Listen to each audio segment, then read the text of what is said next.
What's up, everybody? It's Rox, and I'm coming to you today with the review for Love and Hip Hop ATL, episode number 5. A shout out to all my DirecTV subscribers out there. Rocky got y'all, okay? I got y'all. Y'all ain't got to worry. I know y'all don't have the channel. I guess Viacom was like, fuck y'all, huh? Oh, I'm so glad I don't have DirecTV. Y'all ain't got to worry about it. Just because y'all didn't see the show yesterday, I am going to give y'all a thorough review. And y'all know y'all can always come here. You can always come to itsrox on YouTube, and Roxanne will definitely put it out there for you. I wish I could do it for all the TV shows on VH1, but I don't watch all that. But for Love and Hip Hop, y'all just sit back, okay? And let's get to it, shall we? This don't seem to be the week for Erica, okay? Sister girl's blood pressure is all the way up to stroke level, okay? 180 over 130, okay? Baby girl is gonna have a damn heart attack. She just been fussing this whole episode. The show opens with Erica meeting with Joseline, and Joseline invited her out because she wanted to apologize to her about, about what happened with the fight outside the studio. Joseline was like, listen, I didn't know what was going on. I thought you was some girl that was sleeping with Stevie, but you wasn't. I didn't know. I apologize for that. Erica's just like, listen, I don't care about all of that. I still don't like you. I know I don't know Stevie J. I was never sleeping with him. And Joseline was like, I come from a real rough background, so when people be up in my face, when they throw their hands up in my face like that, like, I don't know, like, that like, what is that? Because we all know that Tammy from Basketball Wives made that real clear, that anytime that you put your damn hands in your face, it will get you what?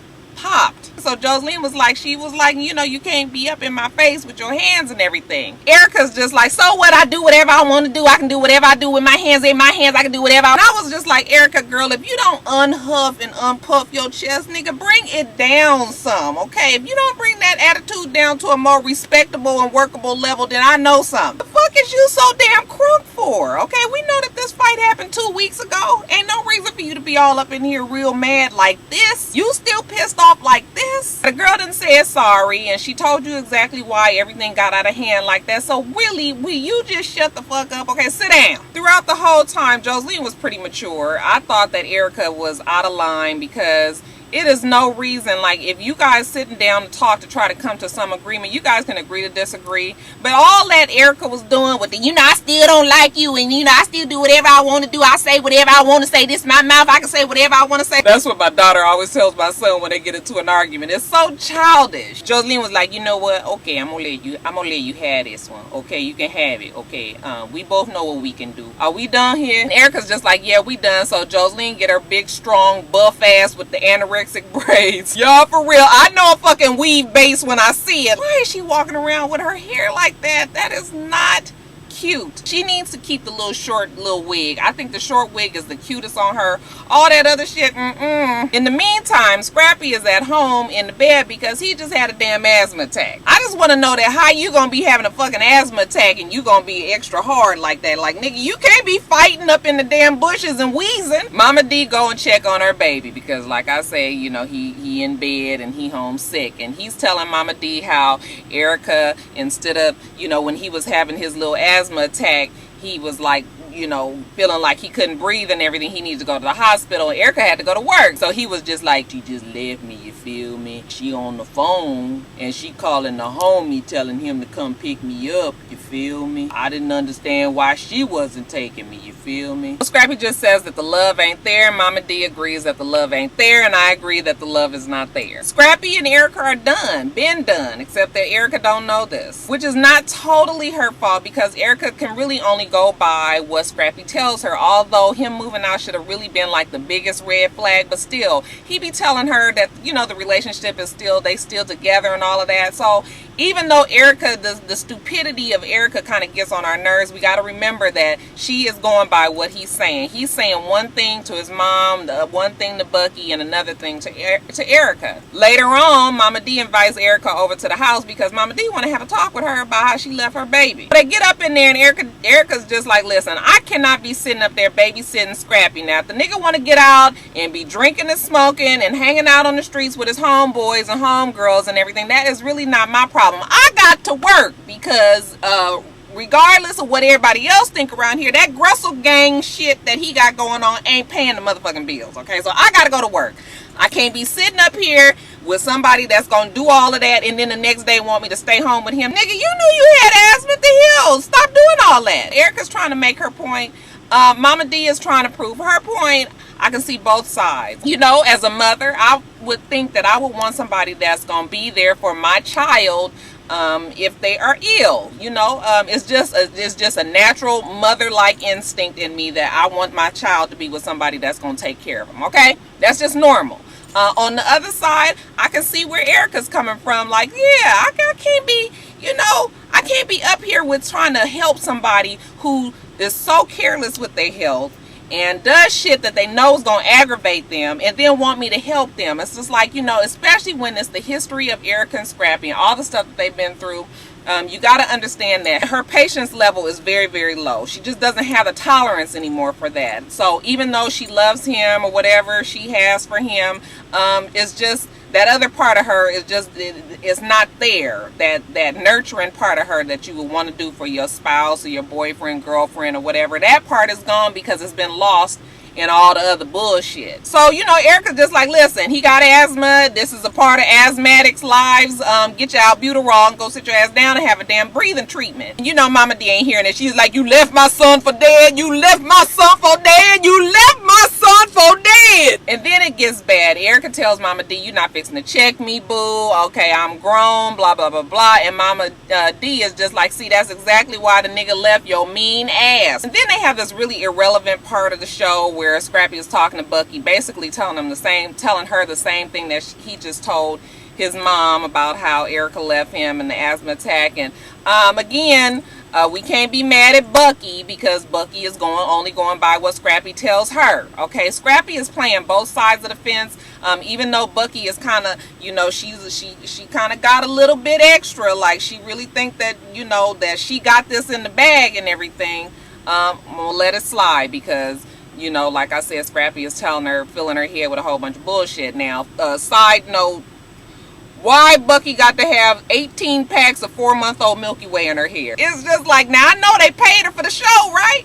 They had to give her a little bit. I know she ain't no featured character, but she got a little part on the damn show, right? Now, I know that she could have went and got her some damn decent hair. I can't take it. Like, I hate to see people who be trying to be extra fabulous and it turn out to look like that bullshit. That is some bullshit for your ass. Scrappy and Erica meet later on, and I guess Scrappy is finally at his limit. So he finally gets up the courage to tell Erica that, you know, it's over. Now, of course, it's kind of sorry of him to use this asthma attack as an excuse when he know he been wanting to say it for the longest. This just kind of fell into his lap and he probably took the opportunity. But he basically tells her, like, you know, you don't care about me, you don't love me, and you know, it's just that's what it is. You know, Erica's telling him the same thing. She yelling at him, fussing at him, telling him like, you gonna be all out in the streets, and you know, I didn't think it was all that serious. You left me when I had a miscarriage and went on about your business, so what is the difference?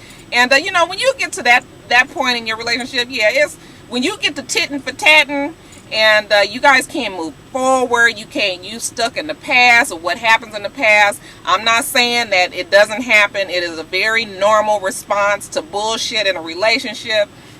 You kind of just have to go and accept that the shit is over there, because it's like, it's more the same shit. You know, when you was down in the dumps, when Diamond broke your heart, when you didn't have nothing, you came crawling to me. Now that you back on the upward swing, now you can't be bothered. You know what? It's over. I guess it's over. So I guess it's over. But you know, Erica still can't get past it. She don't understand what's going on. She meets with Rashida and K. Michelle, and you know, is having a talk with them about what happened, the conversation that she and Scrappy had, and Rashida's trying to tell her, like, you know, he has so many things that you could teach him, but he won't allow you. And K. Michelle cut that shit short real quick, and I was glad she did, because K. Michelle was like, listen, he a grown-ass man, okay? This is shit that he should have learned from his mama. We all grown. We all got business to take care of, and we all got kids, okay? We can't be teaching no grown-ass man how to be a man, okay? This is stuff that he should have learned before, and this is why he is so attached still to his mama, because he ain't quite got off off the nipple. He is still trying to learn how to be a man. So go and let him be with his mama. Go on and let his mama finish teaching him. I thought that it was interesting, though, that when they asked her, did she think it was somebody else, she said no. And I was like, man, you are that secure in this very unstable relationship that you never even thought that maybe there might be somebody else. It's like this part of Erica, like she got blinders. Certain parts of her got blinders. Like she don't realize that him moving out is a red flag. She don't realize that all of a sudden him changing is like, she don't see none of the signs. She just, I don't know. That Erica, something, the connections ain't all there. Alright, you guys, I'm not going to go on and on about Mimi because Mimi is in the exact same mode that she was in last week. She's still pissed off at Stevie J. She packs up all his stuff, and which consists of 6 outfits, 3 pair of shoes in the damn picture frame. I was just like, do you believe that he lived there, Mimi? Like, you sure y'all was together this whole time, 15 years, that's all he got? Ariane comes over to the house while she's packing, and Ariane is giving her this serious side eye, like, yeah, we've been here before, Mimi. You know, Mimi was like, you have no faith in me, and Ariane is like, I do, I really want you to move on, but I know how you guys are, so it's just like, I gotta see it. So Mimi's like, you see what I'm doing, don't you? Basically, it goes like that throughout the show. Mimi goes and meets up with K. Michelle, basically tells her the exact same thing, that she's over Stevie J. She packed up his stuff, and you know he's you know, it's over as long as he's still messing with Joseline. She gonna leave him alone. And I was thinking, like, what about all the other women? You worried about Joseline, but there's a whole bunch of other ones. What about the hood rat at the damn showcase? But anyway, K. Michelle ain't really got time for that, because K. Michelle is pissed off about Karlie, and she's just telling her, like, you know what, I'm sick of Karlie.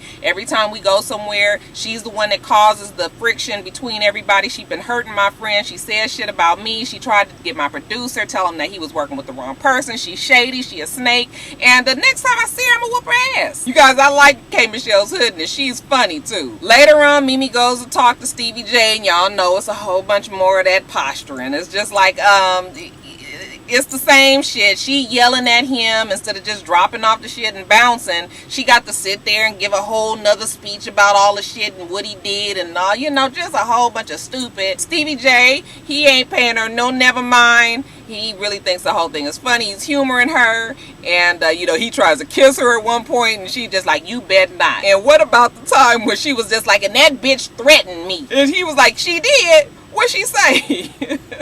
That shit is hilarious. Stevie J is an asshole, and he has been through this so many times with Mimi that he really don't care. He just gonna let her blow off her steam, and then he gonna let her cool down, get over it. You know, and you know, Mimi's still in that anger stage. So that's that. Okay, that's that. I am over Stevie J and Mimi. Karlie Red goes to talk to Stevie J, and when she's walking into the studio or wherever it is that they're meeting, I finally get a really good look at her ass, and you guys, her ass is wrong. What is it? I couldn't figure out if it was a butt pad or if it was just some injections that had gone south, but it's so weirdly shaped. The poor dear. But anyways, y'all, she gets on in the damn place, and she tells Stevie J that she really wants to work with him. He looking at her, you know, like with his sideways pimp stare down, like, she's like, Cash Money is my management, and I really just need to bring them a hit. So, you know, this kind of perks up Stevie J's ears, because, you know, Cash Money is the big name right now. I was kind of trying to figure out that if you was with Cash Money, like, why you can't get Cash Money to give you a hit? I mean, isn't that what they do? So now Stevie J is interested. So he basically tells her that if you know, if you're willing to cut all the bullshit, you know, all this sideshow extra that you got going, and really be about the business, then yeah, we can do this. And so, you know, she's just like, okay, yeah, I can do that. So he's just like, let me get on up there on the stage, and let me see what you got. You guys, for real, she got up on that stage, and I looked at that. She said, Louis Gucci Prada, some skirt. Y'all, she got to stumbling around, and she couldn't buy a fucking note. Whatever it was she was trying to hit, it wasn't there. I'm telling y'all, I wanted to fight her for that bullshit. I said, no, you did not get up there, girl, with that mess. Talking about she wasn't prepared. In the middle of all of that stumbling around and whatever the hell she was doing, Joseline walks in, is looking like, the fuck is going on here? And, you know, when she finishes, she comes, sits down with them at the table. And Stevie J is just like, I really want you guys to work together, you know, with a song. And Joseline is just like, no, I don't think so. And he was just like, yeah, you guys gonna do this song together. We gonna do some music together because, you know, this is the business and everything. And Joseline stands up and was like, no, I ain't doing no song with her. If she with Cash Money, then why don't they get her to do a song with Nicki Minaj or something? Like, why I gotta do a song with her? No, I don't want to do a song with her. Stevie J, y'all remember I told y'all about that switch, okay? Okay, well, the switch was on halfway, okay? And he hurried up and stood up and he was looking at her, and y'all, he was looking at her like, bitch, I will bust you in your motherfucking mouth. You best to sit your ass down. You gonna do this. And then to remind her, he pat her mouth a little bit. That's what I used to do to the kids. When the kids would get to talking too much, I pat them on the mouth roof. That was a warning. Like, keep on saying something, I'm gonna hit you real hard in your mouth next. So he tapped on her mouth. She sit it on down. So he just like, no, you gonna do this damn song. Y'all gonna do it together. So Joseline agrees to do one song with her, and Karlie is just like, okay, we can do this one song together. And Joseline was just like, listen, this for Stevie, this ain't for you, this is for Stevie only, because if it was up to me, I wouldn't do none of this. When Karlie walks out of the door and leaves, and Joseline is, you know, she's just like, I hate when you do this, I hate when you do this to me, okay, because I don't want to do this. Why I got to do this with her? Like, I hate when you do this, I hate when you do this. The poor thing just a crying. You know, Stevie J is just like, girl, I'm so sick of y'all women telling me what y'all don't want to do. Karlie leaves the studio, and Benzino, the dusty relic, is out there in the damn corner, and he just, it was so pervertish. Wasn't it perverted and kind of creepy that he was over in the corner? He was just like a little damn child molester, like, excuse me, little girl, come over here this way, I got something for you, I got some candy for you. I was like, ugh. He's telling her how he wants to take her out, and, you know, she looking him up and down like, okay, yeah, that would be nice. You know, she's saying she like his swag, and you know, then she tried to tell us that her and Al Roker broke up, like that was a real relationship, like we really did believe that you was together with him.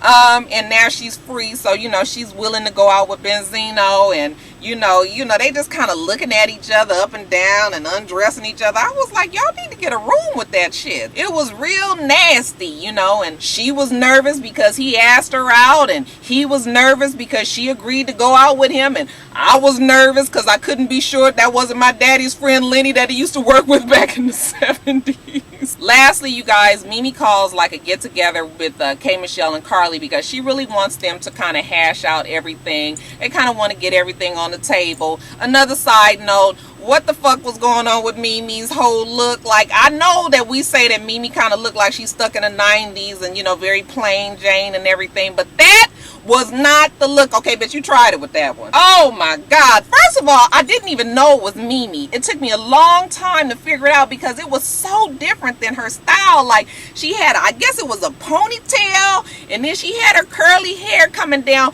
but then that burgundy vest was throwing me off. I couldn't tell where her hair ended and the vest began, and then the vest was nappy, and I was like, girl, no. K. Michelle and her are already there early. Karlie Red shows up, and, you know, she's just like, hey, boo girl, how you doing? She goes and gives Mimi a hug. She's about to walk over to K. Michelle. She's just like, hey, girl, you look cute. And K. Michelle was just like, don't come over here with no hugs, okay? Ain't happening today. Sit your ass down. Immediately, the shit gets started. You know, Karlie got on this damn rhinestone snake, and K. Michelle was just like, I can't trust nobody that got on a rhinestone snake around their neck. I was like, girl, I don't think I trust her either. K. Michelle wasn't really there to hash it out. No. She wanted to get off her chest exactly what she got off her chest. She talked about her bad, called her an old ass bitch, said that you over 40 and you a washed out singer, and, you know, that you ain't even got a Wikipedia page, and when I Google your name, some goddamn vinegar come up, and I was like, oh damn. Karlie, she don't have no comeback. She just say you look stupid or you look crazy, and it's just like, girl, you gonna have to come better with that, because we talking about talent here, okay? I can always change my look if I look crazy, but you ain't never gonna have no talent. It was so funny